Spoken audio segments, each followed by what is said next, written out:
What's up? Hello, how y'all doing? Florida State rivalry. Where's that rank up there, do you think, among the rivalries in the country right now? And how have you kind of seen it evolve since you've been in Well, it's definitely one of the top rivalries because every time we meet, every time we play, it's for something big. Definitely, just whether it's for the division championship or a chance to go to the ACC championship game or a chance to play for college football, chance to go to the college football playoff. We're always playing for them for something big, and it's always exciting.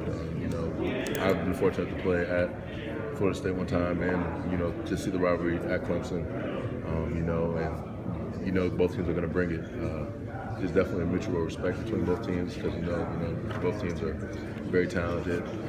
But once it goes in between those lines, we're going to try to beat that team and dominate them. I don't know how familiar you are with kind of the history of Liberty, but is it, I don't know how much you pay attention to it. Is it nice that they're kind of the ones chasing you guys now after so long? It seemed like Clemson was trying to get over them. Well, yeah, but I guess that doesn't really matter because every time you play, we're gonna have to bring it regardless. Even if we may be out in front, whatever, just the next time we're playing, we're more than talented and want to be putting the work to be able to beat us. We get it back. How does a kid from Massachusetts end up in upstate South Carolina? Easy. Well, they recruited me down here. Yeah. They just what I was looking for in recruiting is just the best place for me, and that will give me the best opportunity to showcase my abilities and also just grow as a person and as a human. And I feel like that's exactly what Clemson has been and has done. Been everything I could have dreamed of, everything I could have hoped for. I won a national championship, but also being challenged off the field. I'm gonna get a degree, this December. I got great guys, great teammates around me who are challenging me not only on the field to be my best athletically, but off the field as well. So, I just knew I'd be getting that coming to Clemson just after visiting with the coaches and visiting with the players and getting to know them. I just knew that, the best opportunity for me was in South Carolina. When Dabo says, if we can just get them on campus, we'll certainly get our share. Could you put a little detail into what? That's definitely a very true statement. It's different. I thought I liked Clemson, just seeing what they do on Saturdays on TV and stuff, and talking to coach on the phone. But then he's like, "Oh yeah, we got to get you down to campus." And once you come to campus, then that's when you just fall in love. It's like fishing with dynamite when you get on Clemson campus. It's very easy. It's tough for other teams to compete. Get the same recruits you want.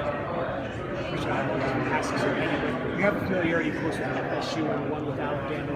They play to start the season, so the two questions would be: one, even though you're a guy who's trying to beat both of them, is there a part of you as a fan that kind of wants to watch that game?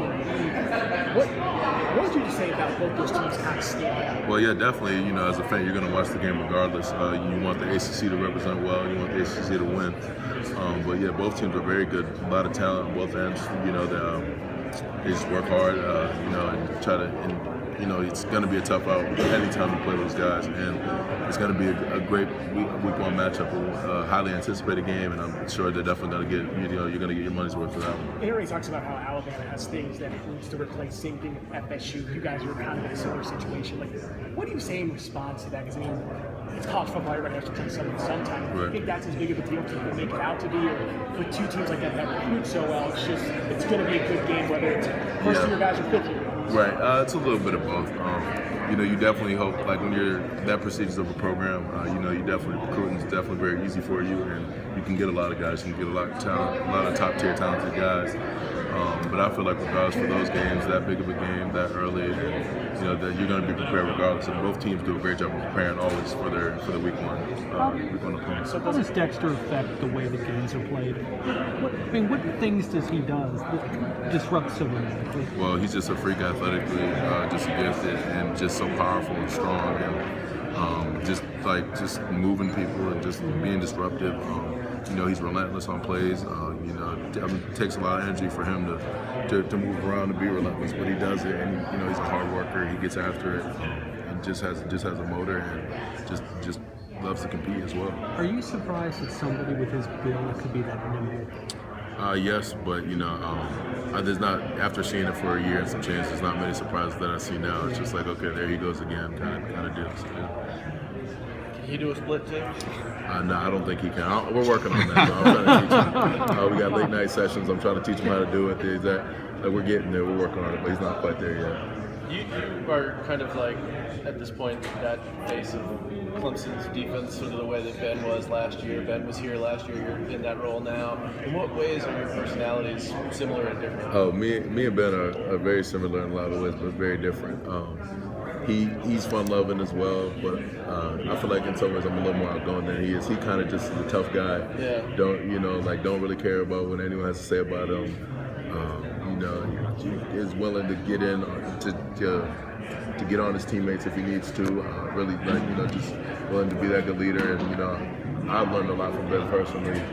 That's what's going to allow me to be a good leader and to be a good face of the Clemson football program, because I had a great guy like him to look up to and learn a lot from. And he didn't care if anybody didn't like him. It didn't matter at all. Do you care if fans of other teams think that Christian Wilkins is the bad guy? I mean, that's one of the things I picked up from him. It doesn't matter about what people think, as long as you do what you got to do out on the field, as long as your team's winning and the guys on the team love you.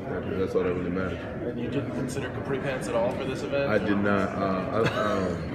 Although he kind of, he's been challenging me like, oh, no one's gonna ever top that. So I was thinking about doing something, but I didn't have enough time nor the money to put something together. I mean, this is all I got, but I still think I look pretty good. The thing about me and Ben is different. That he dressed up, he looked good, but I'm sexy. And sexy is an art. You gotta be sexy. That's the art. You know what I'm saying? I know how to pull off being sexy. He pulled off some good clothes, but I got the sexy.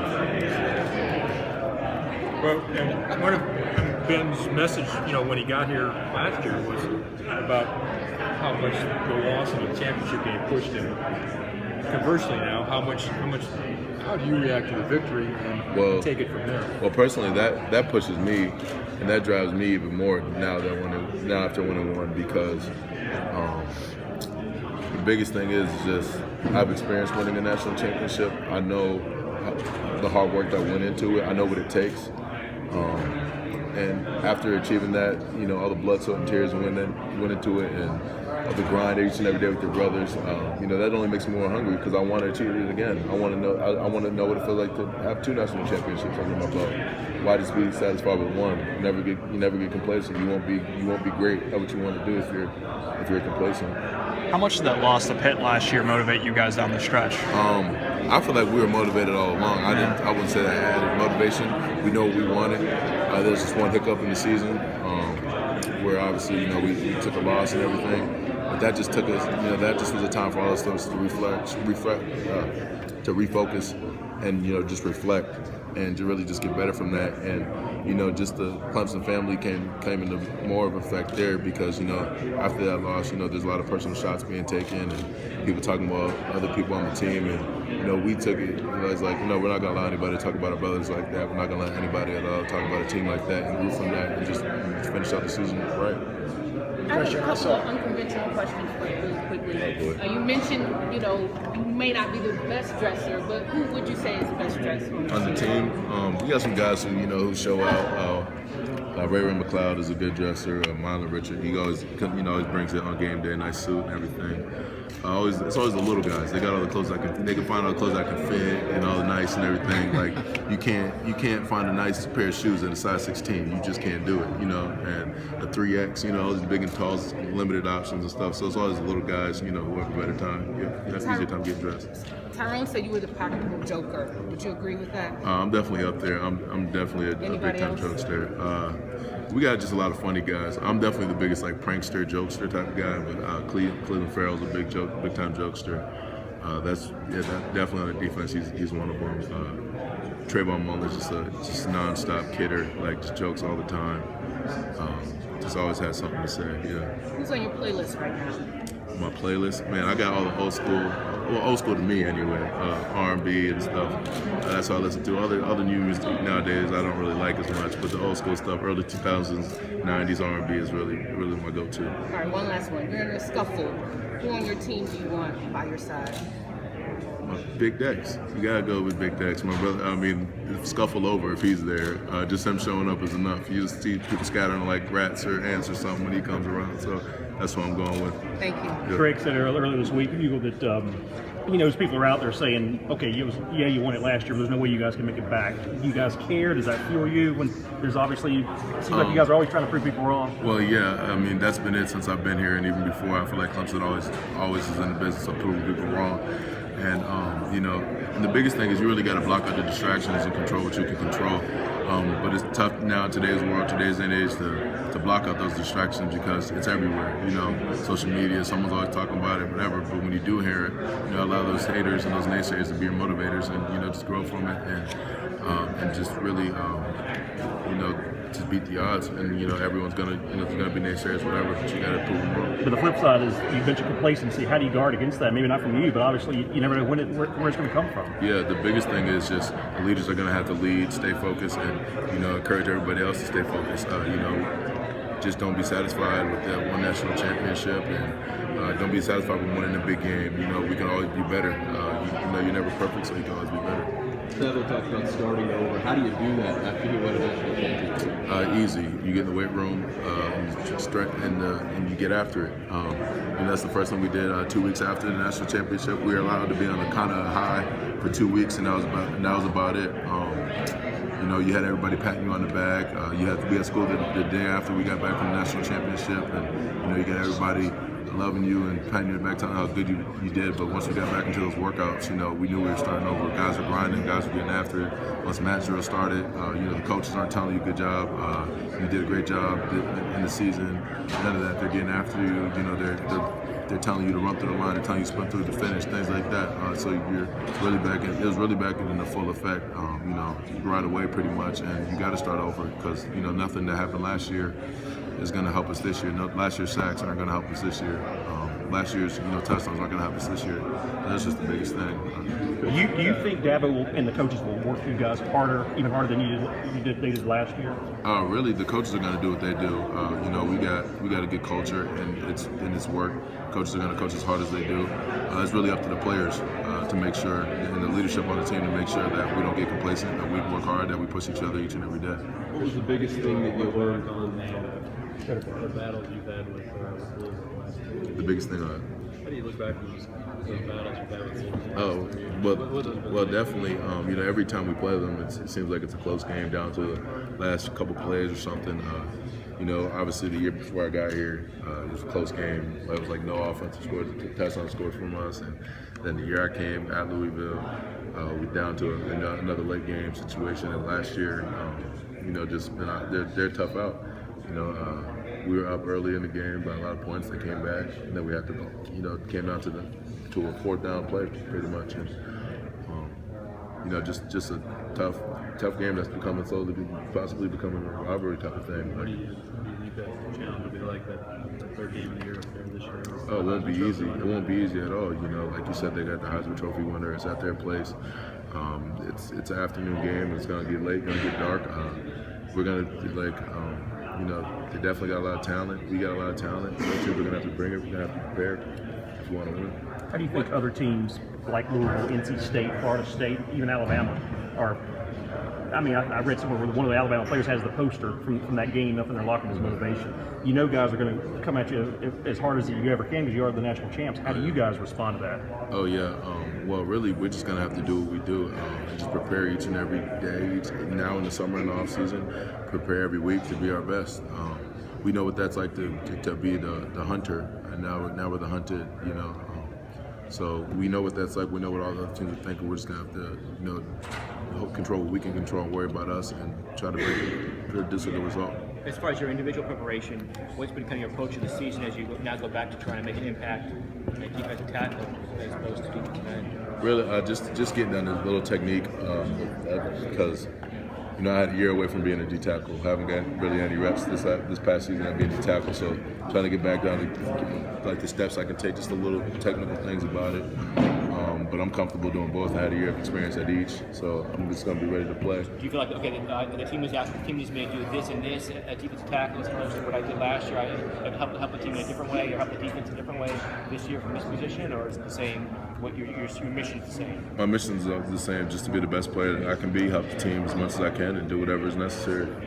I mean, in terms of how you help the team, are you trying to help them in a different way this year than you did last year? Well, really now the more of the leadership focus is on me. So definitely as a leader, I'm trying to step up a lot more and just get comfortable with being uncomfortable. You know, be that guy who's going to get on your teammates. You know, hold them to the highest standard possible. And I feel like I'm prepared for that because I had the guys before me who have done that. You said get comfortable being uncomfortable? Yes, sir. What do you mean by that? Well, really, you know, it's easy to just, you know, sit back and not try to lead, not be out in front, not do those little things to get on a teammate, to hold everyone to a high standard. It's easy just to kind of sit back and watch someone else do that. And I'm going to have to be uncomfortable by doing that and allow myself to hold everybody to the highest standard. And even when I'm tired, to push through it and just to be the example, even when, you know, when times get tough, be uncomfortable and being the person to speak out and pick the team up. Does your personality change at all with that? Do you have to be more strict, anything like that? I mean, I've always been a guy who's, you know, tried to hold their teammates to the best standard. I've always been someone who tried to work as hard as I could. It's just different because now I'll be more vocal about it. I have been vocal about it, like when I see someone doing something they're not supposed to, or then I'll address that. And now it's just magnified. Now it's just magnified because I might have to do it more. I might have to, you know, and a leader. I just have to be, you know, the leader for the defense. When you lose the face of the program. You say again? David Kelly now has a key role with Richard Jurgen out. What is the biggest thing for him in order for him to make an impact this season? Well, really, he's just going to have to understand his job, know what he's doing, and just, I mean, it's a tough position to play, and, you know, he hasn't played much football and everything, too, so he's really going to have to pick the brains of the older guys, a guy like me, Austin, and Clee. Has he been doing that? Yeah, he has, and we've been, you know, doing all we can, watching extra film, trying to stay out there with him a little extra, a little later, because we know we're going to have to count on him, and he's a guy who can get it done, who just hasn't played a lot. What do you think the defensive front you guys have with you and Dexter and Clee? I think we have a chance to be one of the best, you know, defensive lines in the country, but we can't talk about that. We got to be about it. We got to show based off our preparation now in the off season and how we prepare each day and each week during the season that, you know, we want to be the best.